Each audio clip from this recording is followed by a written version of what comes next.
الله الرحمن الرحيم اللهم صل على سيدنا ونبينا محمد صلى الله عليه وسلم marka hore waxaan salaamayaa dhammaan daawadayaasha iyo dhageystayaasha nala socda waxaan idin leeyahay in ummadda Soomaaliyeed lagu joogsado lagu aflagaadeeyo lagu caayo wixii dhan waa isbedelay ummadda waxaad kaliya oo garsoorba inoo ah qof iyo hadalkiisu eg nin walba waxaad ku xisaabtami doontaa qof iyo hadalkiisu eg qof walba wuxuu ku hadlo ayay ummadda Soomaaliyeed ku qiimeyn doontaa hagaag wuxuu yiri qorraxdu way diiran tahay dayaxin lagu soo dhawaa badihii way soo durkeen hawadu way dibirsan tahay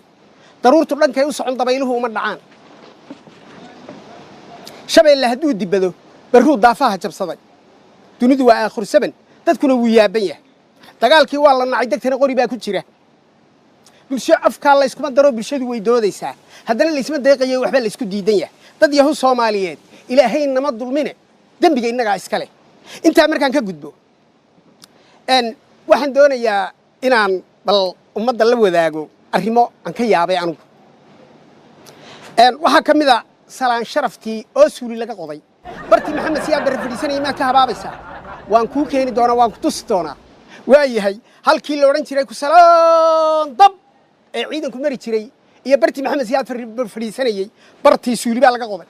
waad arki doontaa haday kaaga roontahay war dalkan wixii wax garanayay waxna way dhinteen waxna way dhoofeen oo dhiikar baa dilay Soomaad garan waxa la yidhi inaan dhali barru kuma laqanyoodo aniga iyo inaan ku jiro oo aan Soomaad garan waxa la yidhi inaan dhali barru kuma laqanyoode oo waxba dareemay baa iskaga nool Soomaad garan marka taa waan ka yaabay sala sharaftii oo laga qoday ee adigu maxaad ka yaabtay talabaad waxaan ka yaabay qodob kale oo cajiiba oo doonayay inaan dadka la wadaago nin baa loo dhiibayaa mas'uul baa xil loo dhiibayaa xilkii buu qaadanaya dushu saaranaya uu la durdurinaya bal ilaahay amarkii wariya alle yahay oo muslima waxa la oranayaa xilkii baa laga qaaday wuxuu oranayaa sharciga ma waafaqsan sida la iiga qaaday oo markii lagu dhiibayay ma tiraahdi sharciga ma waafaqsan sida la iigu dhiibay falyatana fasil mutanafisuun arintaana waan ka yaabay ee ummadda la wadeegaya nabarka saddexaad ka yaabay baa lidii sheegaya Soomaad garan adigu waxa isku dhimanin adaa waxyaabo badan baarki doonee waayahay masaajid baa dar ilaahay loo dhisaya warbar hadda aad ii dhageyso oo hadalkayga nuxurka kala bax Soomaad garan ila hadalku baruur iyo jiid buu kala leeyahay wixii baruura ka gooso baleeg hadda masaajid baa la dhisaya dar ilaahay baa loo dhisaya baa lagu leeyahay waayahay jidkii dhinac buu masaajidka soo bilay qaysanaya xaafad xaqan ka xigtay oo islaantii xaaji muumina Ismaaciil ahay booskeedii bar baa laga soo goosanaya masaajidkii baa lagu daraya bar baa Soomaad waa lagu daraya waa la taagaya waxa leeyahay waa masaajid oo ilaahay ma wuxuu ku dhulii soo bilay qeyl oo isoo buu ilaahay ku ilaahay waa subxaane Soomaad garan falyatana fasil mutanafisuun arintaana waan ka yaabay oo ummadda la wadaagi lahaa nambarka afraad aan ka yaabay baan idin ku daraya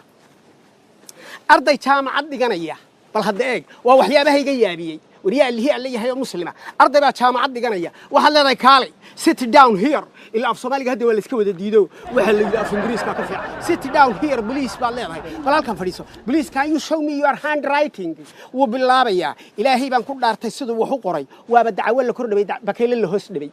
wariya islaamaha waxaan garan oo adeer jaamacad dhigataa alla kanaa ku cuntay tan indha cadays international university baa dhaaltaabada oranba Soomaad garan marka qodobkaana waan ka yaabay waayahay arrin kale oo ka yaabay aan doonayay inaan dadka la wadaago waayahay barigii hore ciyaartooyda dad baa la hadal hayn jiray ciidamada dad baa la hadal hayn jiray aqoonta iyo educational campuseska waxba la hadal hayn jiray imika cid la hadal hayma maqashay professor la hadal hayma maqashay jaamacadaha wax ka dhiga miyaad aragtay arday la hadal hayma maqashay ciyaartooy la hadal hayma maqashay wax la hadal hayma maqashay niman general ciidamo miyaad hadal hayma maqashay dadkii waa garba siman professor caalim man xusuusta oo la folo wax ka dhigi jiray xisaabta dhigi jiray professor Ebiyan baan xusuustaa educational campuseska Soomaad garan ciidamada hadii la yiraahdo lama indey ninkii la oran jiray ma garanaysaa ila hadal hayn jiray aweys madaafiic Soomaad garan bayloodada qaar baa la hadal hayn jiray oo waxa kamid ahayd gabadhii Afrika ugu horeysay dawlad kicisa waa gabadhii ahayd asli cabaade Soomaad hadda wax la hadalay ma aragtay dadku kulli waa gacan saar hore soco waa garba siman arintaan waa Soomaad garan mid kale arrin kale oo ka yaabay baa jirta بريء أنه دقيقة دكسي هوسي دكسي كده يا واحد مغلي شري دواء دكتور كوقرين هعوني ومدي صومالية دول لقوين إيسا يا كنين مالك هالشيء كنين كبر القيد ويا اللي هي مسلمة ودكسي هوسي أنا لو قلت دواء دكتور كوقرين هعوني محضر ومدي الصومالية كنين كان يقدم تقان وكنين اللي يراه فدرال لدريقة كانوا الصوماليين وين القيد الله كل أنت إلهي دينك مرة كاسة سجالي كنت المدحين أحمد نبى يسكب بوديونه فدرال كحرير كبانو ترى waxaan la xumaan aqoon hada dawladda federaalka kama hadlayo federalism kan ka hadlaya iska jiriya federalism annagu ma naqaan dad walaalaanu nahay oo kulligayo waxaanu nahay Soomaaliya garan isku diin baan nahay sunni baanu nahay Soomaalidu waa hal qoys oo tarmayde runta lagu sheegin Soomaaliya garan arrintaana waa